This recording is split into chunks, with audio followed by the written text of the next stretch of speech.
Live from the BDN Studios, it's Bang and Dang. That's awesome. If you don't like that, then You ain't black. Here we go again, Outlaws, Gunslingers. Ooh, what do we got today? Remastered. We're taking on one of John Dillinger's good buddies. Oh. And the ever so crazy Lester Joseph Gillis, a.k.a. George Nelson, a.k.a. Babyface Nelson. This dude lived to be the ripe old age of 26 years old. He sure did. Wow. Old souls. Obviously, we know he was hanging out with Dillinger, maybe even had a hand in getting Dillinger out of prison in Crown Point, Indiana. And later eventually led to him being named public enemy number one. Old Lester. He's born in Chicago, December 6, 1908. Lester Joseph Gillis. He didn't exactly ease his way into a life of crime. He straight up crash landed in it before he even hit double digits. Nope. When most kids were still swapping baseball cards and dodging homework. Well, little Lester, he got himself arrested at age 7 after accidentally shooting a playmate in the jaw with a pistol he'd just randomly found. Holy shit. She's 7 years old, already introducing people to the business end of a handgun. The courts, they didn't quite know what to do with him, so they sent him to a state reformatory for more than a year. When he got out, instead of turning things around, he went right back to roaming the back alleys of Chicago, hanging around a crew of rough and tumble street kids who thought stealing was more fun than doing some schoolwork. Oh. I mean, imagine it would be. Right. Well, it didn't get no much better because by 13, Lester was already working on his criminal resume. Caught joyriding in a stolen car. Nabbed for theft for that one. The judge sent him off again, this time to a penal school for a year and a half. Didn't do much good because there's probably just as much as bad little bastards running around there as he was. Right. As soon as he walked free, he jumped right back into the game. Now, he wasn't just some street punk anymore. Nope. He was learning how to steal cars like a pro. He was a professional booster. Before long, he graduated from hot wiring forge to running stills, bootlegging liquor, pulling stick-ups.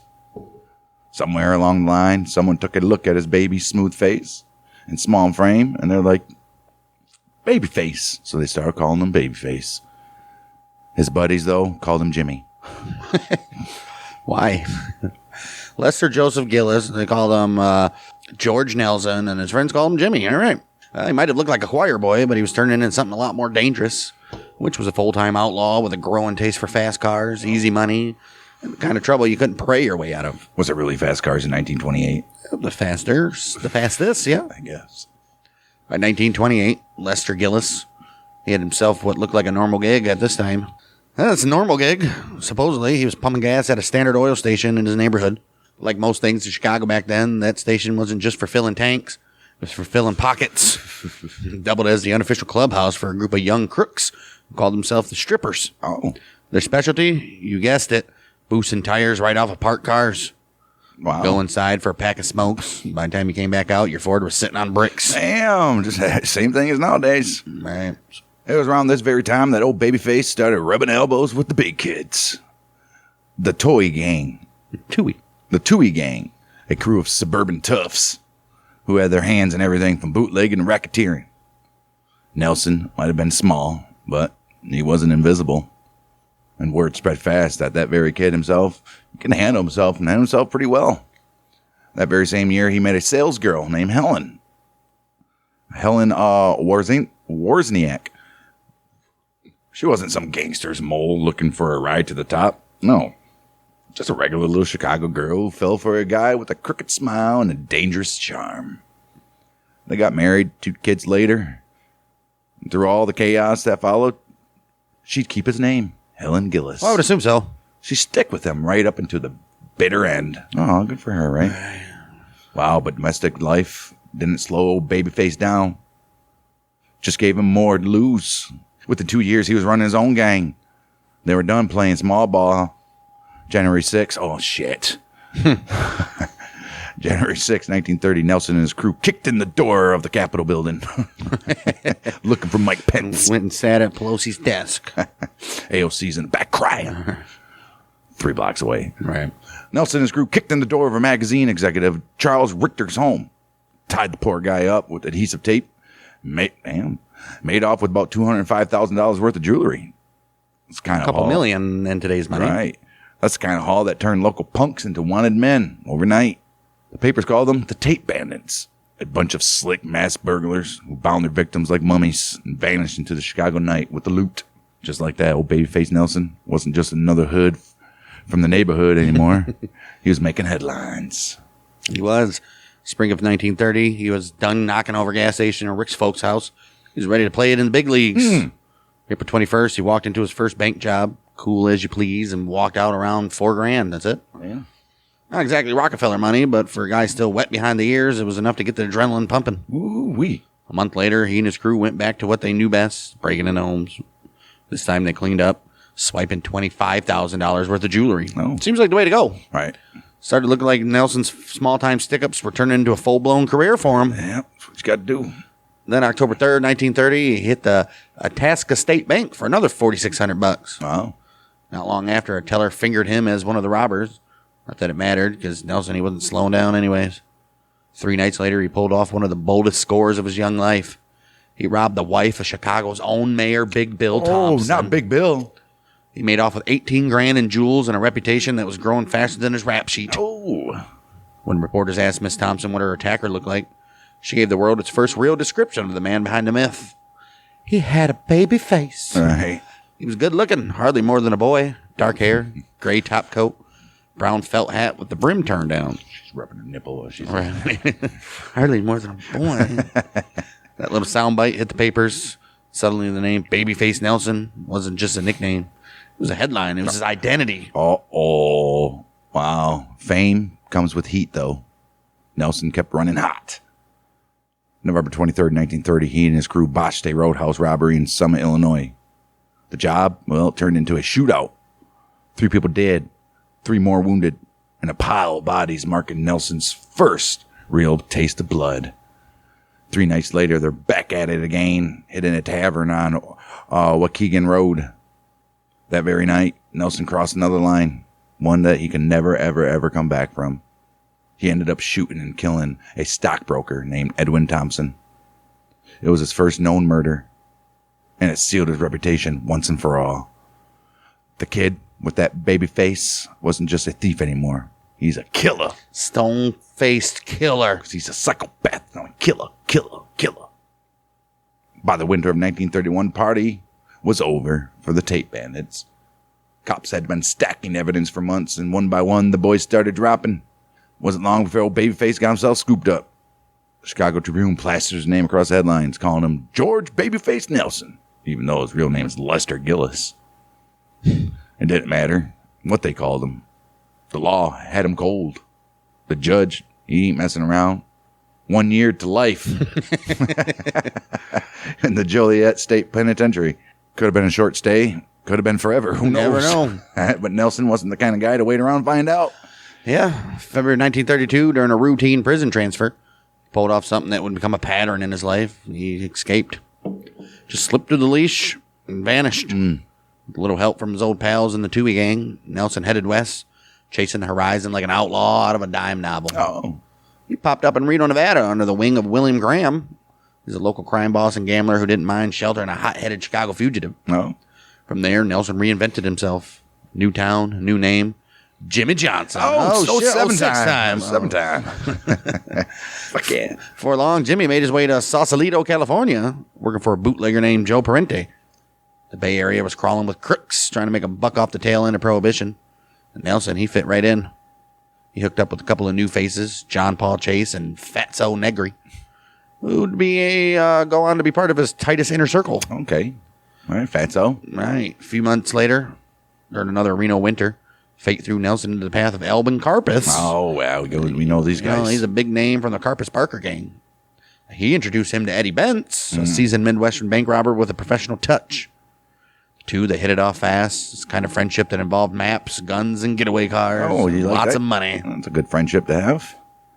By the summer of 1933, Nelson Bentz back at it in the Midwest, ready for action. 18th of August, they hit a bank in Grand Haven, Michigan. Nelson's first in the area. Well, they didn't get very much, but everybody got out alive, which for Nelson counted as a win. He wasn't just a kid from Chicago no more. He was a wanted man with connections coast to coast, learning from some of the best outlaws in this very country. Soon enough, those lessons about to pay off in blood and headlines. That Grand Haven job, well, might not have made anyone rich, but it lit a fire under Babyface. He'd been running with other people's outfits long enough. Now he wanted his own. The kid who once boosted tires in Chicago was ready to call the shots. He wanted to be a shot caller. Thanks to some shady connections at the Green Lantern up in St. Paul was a tavern, a popular watering hole for crooks and bootleggers. Nelson started putting together his dream team. He brought in Homer Van Meter, Tommy Carroll, Eddie Green, all names that carried a certain weight in the underworld. Then you add a couple of local stick-up men, and suddenly Nelson, he had himself a full-fledged gang. Look at you, buddy. Right. Their first big play came October 23rd, 1933. The target is, of course, the First National Bank of Brainerd, Minnesota. They stormed the place, grabbed $32,000, about $750,000 in today's money, blasted their way out like they owned the town. Witnesses later said Nelson went wild with his submachine gun, spraying bullets at anything that moved. Oh. He didn't need to, but that was Babyface. He said, I got to. All right. Was it just robbing banks? He was making a scene. Cash in hand, Nelson rounded up his wife Helen and their 4-year-old son Ronald and headed south to San Antone, Texas. All right.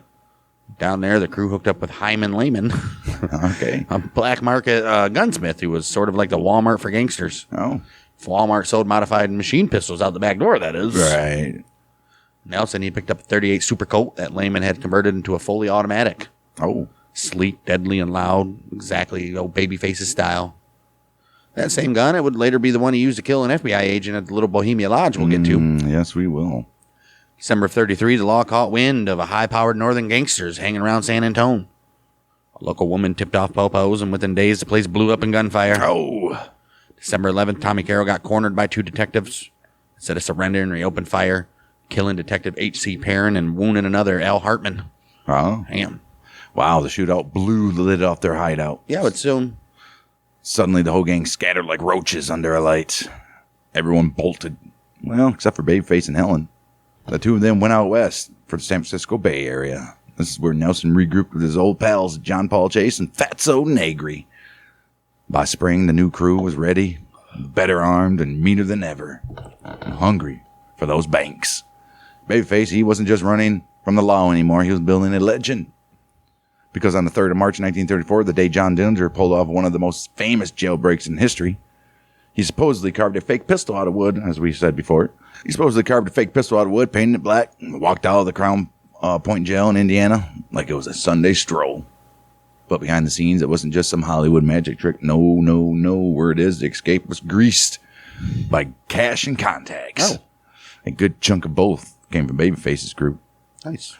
Homer Van Meter, Tommy Carroll, Eddie Green, and Red Hamilton, all part of Nelson's newly minted gang. And it was believed that they helped bankroll Dillinger's Little Disappearing Act. In return, the plan was very simple. Old Dillinger, he would pay them back after his first job on the outside. Yeah, try. Dillinger's arrival back in the Twin Cities didn't exactly start with a handshake and a cigar. That night, while Nelson and his buddy John Paul Chase were out driving. It was a high five and a cigarette. Right. A smoke and a pancake. A paint salesman named Theodore Kidder accidentally cut him off. Most people would honk and move on, but Nelson, he wasn't most people. He chased the poor guy down, forced him to the curb, and when Kidder stepped out to complain, Nelson shot him dead right there in the street. Damn. Dang. No robbery, no reason, just rage behind the trigger. Jeez. 2 days later, Nelson, he was back in business. Alongside Dillinger's crew, with Red Hamilton possibly tagging along. They hit the Security National Bank in Sioux Falls, South Dakota. That take was around $40,000, give or take. And Nelson made sure everyone in town knew it was him. Damn right he did. When a motorcycle cop named Hale Keith rode up on the scene, Nelson cut him down in a hail of submachine gun fire, leaving him badly wounded. Dang. The press, they went wild. They called them the Second Dillinger Gang, even though nobody in that bunch would admit to having a leader. Right. But Dillinger's name was too big, too infamous, and from that point on, they were lumped together in headlines and wanted posters like, probably didn't sit well with old Babyface. Right. A week later, March 13th, 1934, the gang robbed the First National Bank in Mason City, Iowa. This was a big score, $52,000. It came at a cost. Dillinger and Red Hamilton both took bullets before they got out. Feds, they're closing in, and the noose was tightening fast on these reckless gangsters. Oh, wow. April 3rd, federal agents caught up with Eddie Green, gunned him down. Problem was, though, Green wasn't even armed, and the agents weren't even totally sure that they had the right guy. Oh, like it matters. Wow. Well, that didn't stop them from pulling that trigger, though. With the law coming down hard, Nelson and Chase, they headed out to Reno once again. Went back to the familiar territory where their old associates Bill Graham and Jim McKay. They're knee-deep in a federal mail fraud trial. Oh, nice. Nelson being Nelson, he didn't just hide, he interfered. Because on the 22nd of March, 1934, the FBI later determined that Nelson and Chase kidnapped and murdered the government star witness, Roy Fritsch. Oh. He went on the Fritz. They supposedly cut the poor guy to pieces and dumped what was left of him in an abandoned mine shaft. His body never to be found. So how do you know? Right. By 1934, April, John Dillinger and his crew were running hot. Every lawman in the Midwest wanted their heads. Every newspaper in the country was printing their faces. So when Babyface, he suggested a little getaway up north. And it probably sounded like the best idea they had in months. Like, let's go up to Wisconsin. On the afternoon of April 20th, the whole circus, they rolled into the Little Bohemia Lodge, tucked deep into the pines of the Manitowoc waters of Wisconsin. It was supposed to be a quiet weekend. No banks, no bullets, just booze, women, and maybe a little peace. The lineup, well, it looked like a gangster's all-star team. You had Dillinger, you had Nelson, Homer Van Meter, Tommy Carroll, and Red Hamilton. Along for the ride were Nelson's wife Helen, three of the other guys' girlfriends, and an errand boy named Pat Riley who kept the gang supplied and the cars running. Their connection to the lodge came through Dillinger's lawyer, Louis Piquet. He happened to know the owner, Emil Wanatka. When the gang showed up, they greeted Wanatka by name, played it friendly, and acted like just another group of city boys looking for a good time in the woods. Wanatka, he went along with it, claiming later that he didn't know who they really were, or at least not right away. But that story started to fall apart later that night. According to Public Enemies by Brian Burrow, Wanatka figured out who they were while playing cards with them. And when Dillinger leaned forward to rake in his winnings, Wanatka caught a flash of a pistol tucked under his coat. Quick glance around the table showed the others were packing too. Shoulder holsters hidden, but not exactly subtle. That's when it clicked. These are not weekend tourists. These are some of America's most wanted men right here in my establishment. That next day, while Wanaka's wife was away with her son at a kid's birthday party, she couldn't keep the secret anymore. She told a friend named Henry Voss that the Dillinger gang was holed up at their very lodge.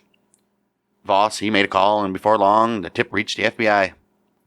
By the early morning hours of April 22nd, Special Agent Melvin Purvis, he flew in from Chicago with a squad of agents ready to make a name for themselves. The problem? They didn't bother looping in with the local cops. They didn't scout the place. They didn't even plan their approach. They just showed up. They figured they'd just swoop in, guns blazing, and bag Dillinger and his boys before breakfast. If there's one thing the FBI should learn by now, it's nothing goes smooth when old Babyface Nelson's around, that's for sure. Sunday night, April 22nd, 1934. The Little Bohemia Lodge is buzzing. Emil Wanatka's famous $1 dinner special had packed the place.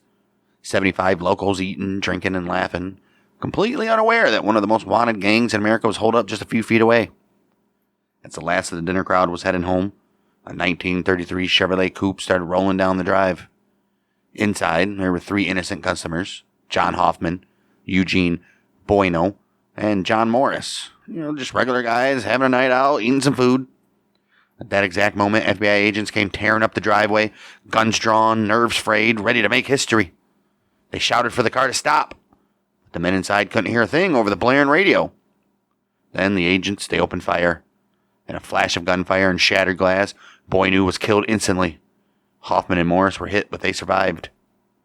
That one tragic mistake, a car full of innocent diners, blew any chance of surprise the FBI agents had. FBI. Inside the lodge, the Dillinger gang knew exactly what was going on. And right then, as if the timing couldn't get any worse, Pat Riley, he pulled upside the lodge with John Hamilton's girlfriend, Pat Sherrington, just back from a supply run. They were met with gunfire before they even knew what was going on. Riley slammed the car into reverse, dodged the hail of bullets, and somehow made it out alive. Inside, chaos erupted. Dillinger, Homer Van Meter, Red Hamilton, and Tommy Carroll, they slipped out the back, which, thanks to the Bureau's poor planning, obviously wasn't guarded. They bolted through the woods and around a nearby lake, eventually flagging down a car at another resort a mile away. Carroll followed not long after, made it into town, and hijacked a ride of his own back to St. Paul without a scratch. Oh, but our old boy Babyface, he didn't run. He attacked instead. He'd been outside in a nearby cabin when the shooting started, and true to form, he charged straight towards the gunfire. He opened up on the agents, even traded shots with old Melvin Purvis himself, before retreating under a storm of return fire.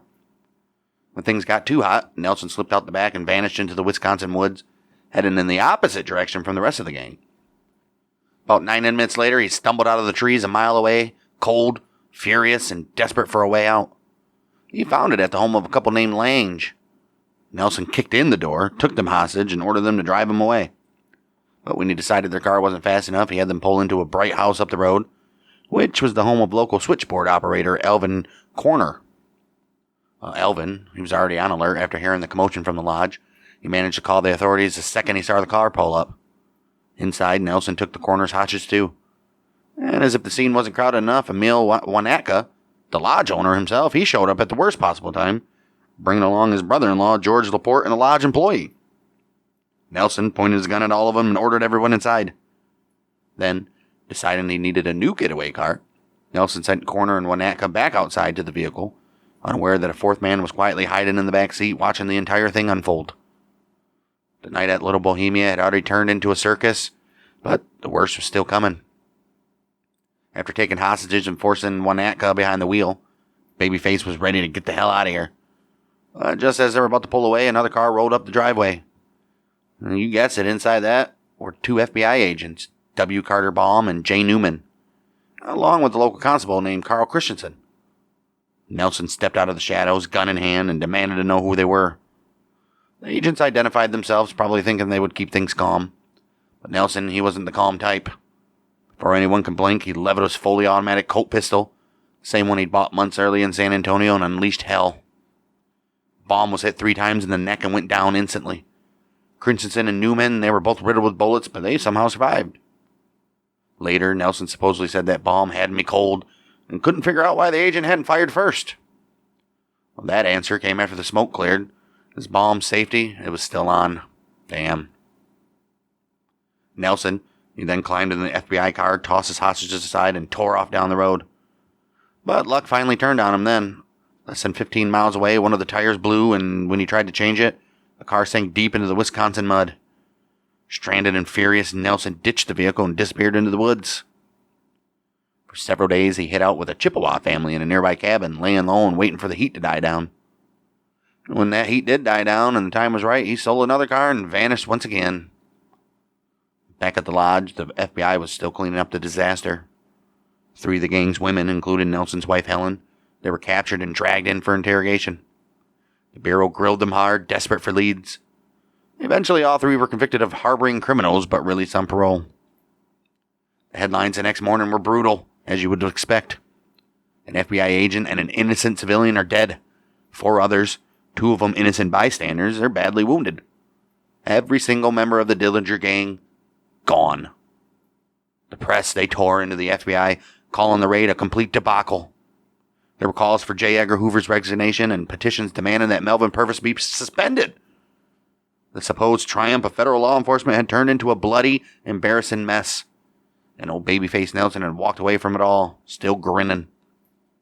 The old Little Bohemia fiasco and Nelson's killing of Agent Baum, that pushed J. Edgar Hoover to overhaul the Bureau, giving agents new training, new weapons, and the legal authority to shoot to kill. In a way, Nelson actually helped build the very FBI that would hunt him down later. By the time the bullets stopped flying at Little Bohemia, the FBI already knew who Babyface was.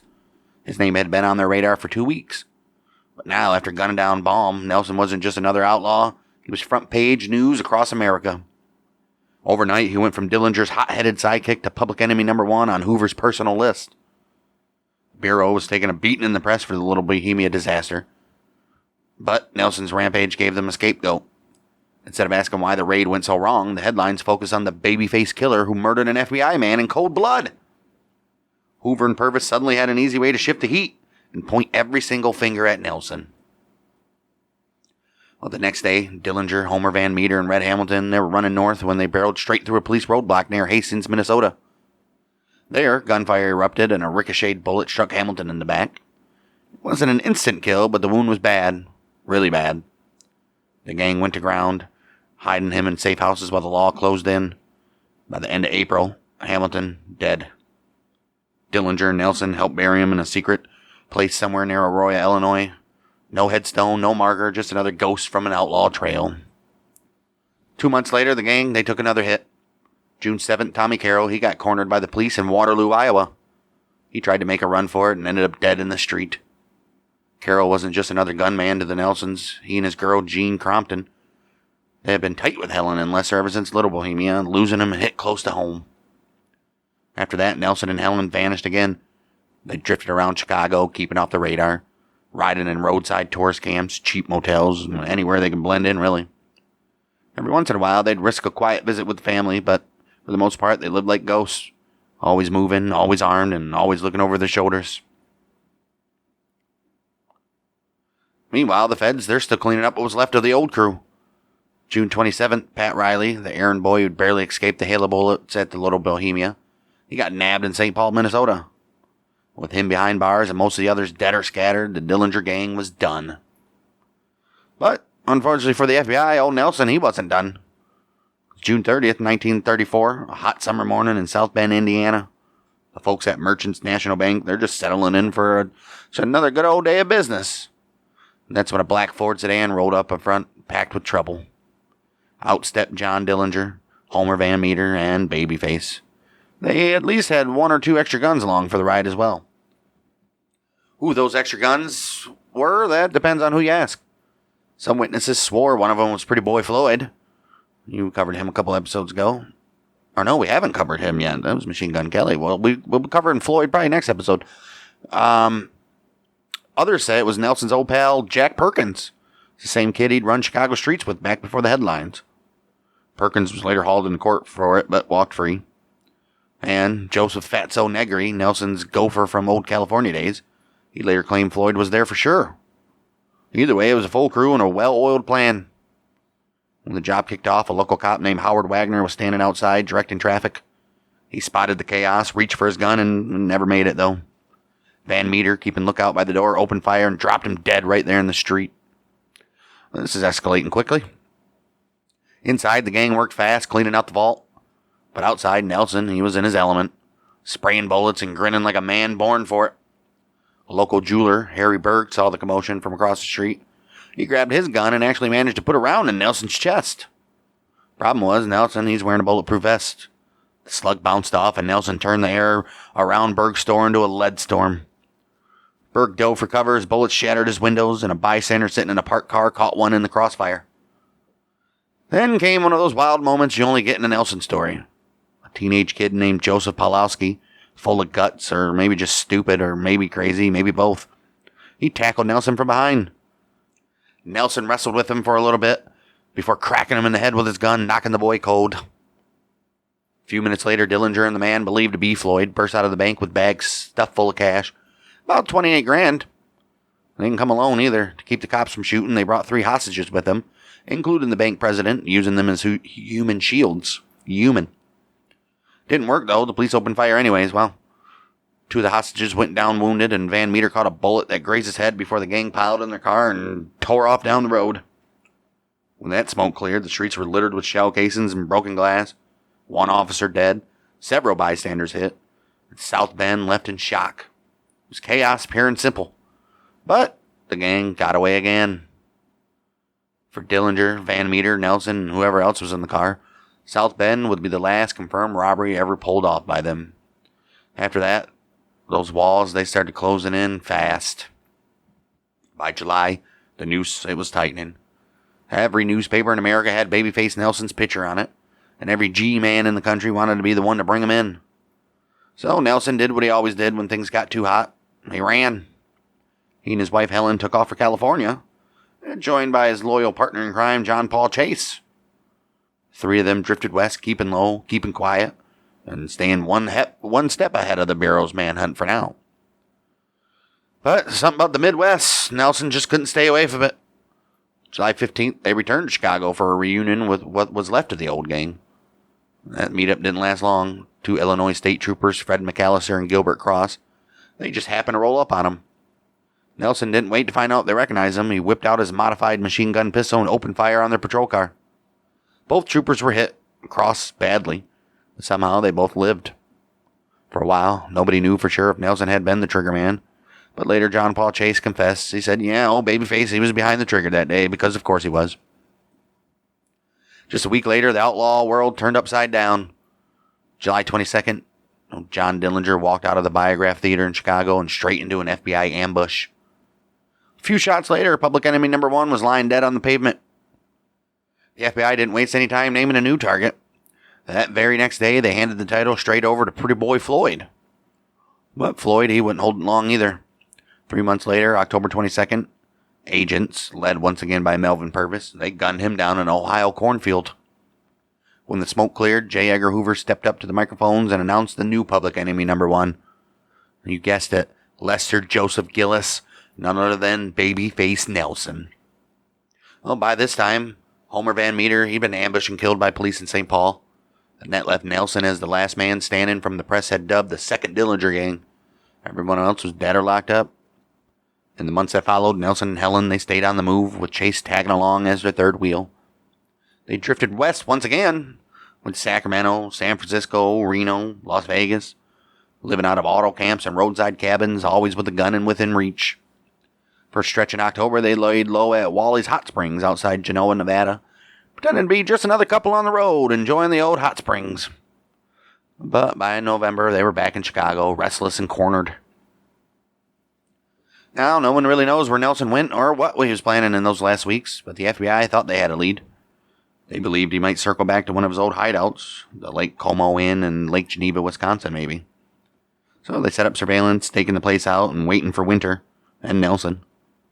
And then, November 27th, the wait was over. Nelson, Helen, and Chase pulled up in a black Ford V8, license plate 639-578. Walked right into the trap. The agents, they were caught off guard, weren't even ready. The two sides locked eyes for just a second, and that's when old Babyface gunned the engine and roared off before anyone could fire a shot. Within minutes, the Bureau flooded the area, armed with the car's description and plate number.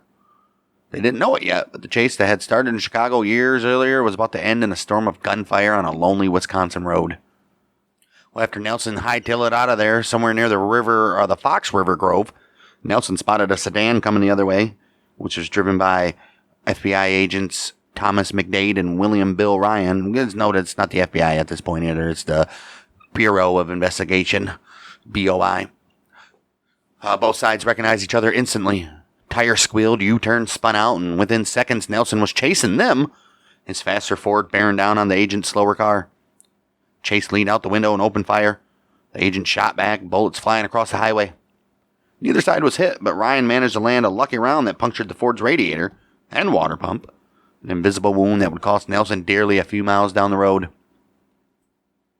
The agents, they then pulled into a field to regroup. As Nelson's crippled Ford began losing power, another car joined the chase. It was a Hudson driven by agents Herman Hollis and Samuel Cowley, both heading from Chicago to assist. Hollis was the same man credited with firing the fatal shots that killed Dillinger only 4 months earlier. Now he's chasing Dillinger's deadliest protege. Nelson's sputtering Ford veered into the entrance of Barrington's Northside Park. Hollis and Cowley, they overshot by about 100 feet and stopped at an angle, taking cover behind their Hudson. Helen bolted for the ditch while Nelson and Chase jumped out, guns a-blazing. What followed was pure chaos, a shootout witnessed by more than a dozen people. Hollis fired a shotgun, Cowley his Thompson SMG. Nelson, he took a .45 slug in the abdomen, a mortal wound. But he kept firing. When his gun jammed, he swapped weapons with Chase, grabbed either a .351 Winchester or a Colt monitor, and advanced right into the line of fire. Cowley went down with 2 bullets in his body. Hollis blasted back, hitting Nelson in the legs with buckshot and knocking him off his feet. Nelson staggered up again, limping, and when Hollis moved for cover behind a utility pole, Nelson, he shot him in the head. Hollis dropped instantly. Damn. Bleeding and barely standing, Nelson dragged himself to the agent's Hudson, drove it to his own disabled Ford, loaded it with the gang's guns and supplies. Then he slumped behind the wheel and told Chase to take over. Nelson, see, he'd been hit 9 times. 1 bullet through the stomach, 8 shotgun pellets in his legs, but he was still breathing. They tore out of Barrington, leaving the 2 dead agents behind. By the time they reached the safe house on Walnut Street in Wilmette, Nelson, he was fading fast. He told Helen, "I'm done for." And he died in bed at 7:35 p.m. with her at his side. Hollis, he was pronounced dead shortly after reaching the hospital. Cowley clung to life just long enough to speak briefly with Melvin Purvis, and he reportedly said, "Nothing would bring Nelson down." He died soon after from a stomach wound, an almost identical one to what Nelson's was. A telephone lineman named Carl Fiery, he spotted a blanket-wrapped body the next morning near St. Paul's Lutheran Cemetery in Skokie. FBI agent Walter Walsh, he found Nelson lying there, wrapped in a native pattern blanket. Helen had done it herself. She would later say, "He always hated being cold." The press, they exploded. With 2 agents and an innocent bystander dead, the FBI was on fire yet again. Hoover reportedly issued the order, "Find the woman and give her no quarter." A newspaper ran wild with the story that a death order had been put out on Helen Gillis, America's first female public enemy, apparently. She wandered Chicago for days before surrendering on Thanksgiving. Convicted of harboring her husband, she served a year in prison, and she lived quietly after her release and died in 1987 without another peep. And as for John Paul Chase, he was captured just months after Babyface died, sent to Alcatraz, and he died there in 1973. And as of 2017, 1 witness of that shootout still remained. Bill Eiserman, who had been only 6 years old when the gunfire echoed through Barrington. Today, a plaque at the Barrington Park District marks the spot where Babyface Nelson fought his last battle. A 30-second war that ended 3 lives, shattered 2 families, and closed the final chapter of the Dillinger era. Babyface Nelson and his wife Helen are buried at St. Joseph Cemetery in River Grove, Illinois. In the end, Babyface Nelson's story just isn't one of glamour or glory. It's a cautionary tale of a man who lived fast, fought hard, and burned out young. He wasn't the calculating criminal mastermind like Capone or the smooth outlaw like Dillinger. Nelson was pure volatility, driven by pride, impulse, and a need to prove himself that never cooled. His short, violent career left a trail of chaos across the country, turned him into a symbol of America's gangster era. He's a kid with the baby face and the killer's instinct. When the dust finally settled, his legacy wasn't built on wealth or power, but on the sheer ferocity that made even the FBI call him their most dangerous enemy. That's it. That's Babyface Nelson's story. Wild, wild, wild. That man was a menace. Like I said earlier, we'll officially wrap up, I guess, the Dillinger area. I probably should have saved Babyface Nelson for last since he was the last one to go. But next week we'll cover Pretty Boy Floyd, but our Prohibition era / Most Wanted era or Public Enemy #1 era, whatever you want to call it, that we're on right now. And it doesn't end there. We got a few more of this era's gangster, including some people you heard about in this very episode. So make sure you're sticking with us.